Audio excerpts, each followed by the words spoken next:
OK， 大家好，我叫 Charles， 我是17届在 Berkeley 毕业的，然后当时学的 CS Econ， 现在在苹果做 software engineer。我觉得就没有什么 context， 我直接开始讲就好。直接开始讲就好，不用 context， 不用 start。So I'm inside a pink camp, a pink tent, a really big tent. And then around me are a bunch of sofas. Everything was pink. The carpet was pink, the sofa was pink, and everything looks very fluffy. Overlooking outside the tent was a vast desert. On the desert were giant pieces of sculptures, of arts, of other tents, and a lot of people traveling outside, either on foot or on bicycles. Around me was a bunch of friends, all of whom I know. They're my tent mates. Together, we're going on this fascinating experience. In the distance on the desert, I can see that there is a giant wooden man overcasting its shadow onto the desert. While with this scene, I feel, wow, it's very fascinating. But I can also feel something coming up in my mind. I can feel that my mind is somehow getting more noisy, that I'm trying to fight against it. I'm trying to stay sober. Somehow, everyone around me, all my friends, gathered up. We know that we're going to walk back to our home tent together. We're going to do some preparations, and then we're going to prepare for the evening. On the way back, I feel my mind getting ever increasingly fast. All these different things are coming up. I feel a little bit scared. I feel a little bit panicked. I'm not sure what to do with it. I feel my senses are starting to distort. I look at the lock screen of my phone as if the background pattern almost moves. I see the sand, all the bicycle tracks, laying down these fascinating tracks on the sand that I'm walking on. And they all seems to be interjoining and connecting. Realizing this, I was like, oh wow, these sites are interesting, but also kind of scary. I wonder if I can go to something that I'm familiar. So I pull out my earphone, I put them on. I found this track by Odessa, my favorite band, that I have been listening for I don't know how many millions of times before. And then for the first time, the track starts. As I hear the orchestra coming on, as I hear the French horn, I know that I didn't see, but I almost felt like I saw a flying, melting French horn just came on my way. So that was both a very cool but very scary experience. And then all these different things are kind of a bit overwhelming. So I become very, very worried about my own sanity, about my own safety. Am I going to be okay?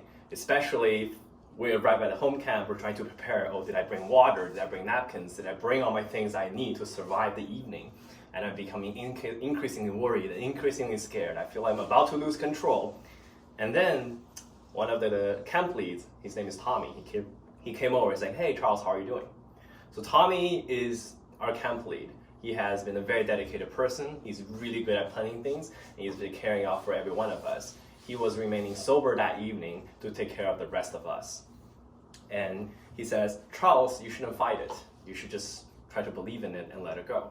And it's like, yeah, that makes sense. I'm among with my friends. I'm being taken care of. There are people who are sober, who are taking care of me, so I really shouldn't fight it.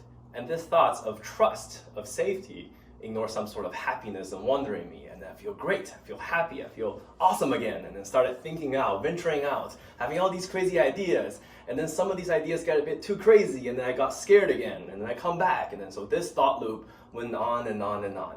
I'll become scared and become safe and then scared and then fascinated and scared again. While this is happening, we are all collectively getting ready, and we are ready, and then we're walking towards that wooden man in the middle of the desert. While this happens, I realize, wait a minute, I had this tendency to try to stay sober. Why do I need to be sober? That seems to be a pretty egocentric thing. It's a desire that I don't want to let go of the sense of self. Having that recognition suddenly broke this thought loop. I'm no longer scared. I'm starting to enjoy the experience as it is. We arrive at this giant wooden man, the sun has set, all these people, thousands of people are sitting all together in this giant circle around the man. Close to me are my friends. While this is happening, I'm having all these interesting thoughts that I never realized I had. Being a nerdy software engineer that I am, I draw this comparison. I realize our thoughts, ourselves, are almost like software. But it's not the software written by some programmer, it's written by ourselves. This moment right now is being written by what was programmed before us. And as we speak, as I'm talking, I'm thinking about what to say next, and that's my next line of code. Not only that, I realized each one of us are softwares. Me speaking this story to you is kind of me coding your software a little bit differently, because your experience and memory will now have my story. With these gradual real revelations, the fireworks started around the man. The fireworks lit up the sky, the sparkles as if merged into the stars, and then boom, a giant explosion came. The man was lit on fire, and I felt fascinated, I feel revealed, I feel I'm peeking into the truth of the universe, and I feel very, very deep in awe. So the firework ended, all of my friends, we got up, and then somehow I realized our friends has dispersed. I have lost most of them. Little did I know back then, we have dispersed into 4 or 5 different groups. And then our small group of people only had 5 or 6 people left. So together we walked towards this LED forest. This forest made up of LED sticks. These sticks are, I don't know, 3-4 meters tall, shooting into the sky, and there are hundreds of them.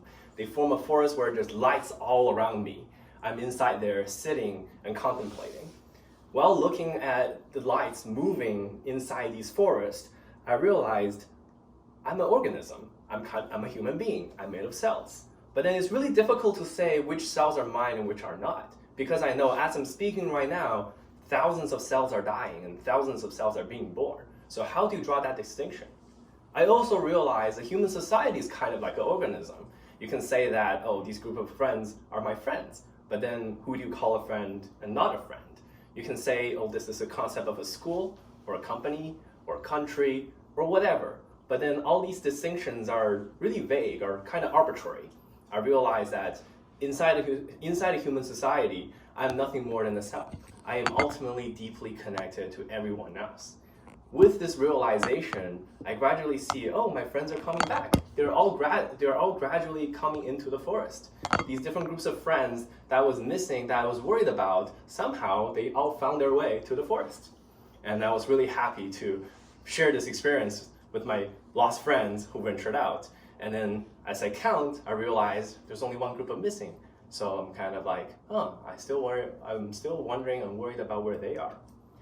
While this plays out, while we're discussing, having fun, I realize the group is gradually sobering up. Everyone is coming to their senses. People are feeling that they're responsible for themselves again. It's like, okay, cool. Now who do want to go out on their own way and explore the desert, explore different RPs by themselves? And then people said, yeah, we're good, so have I.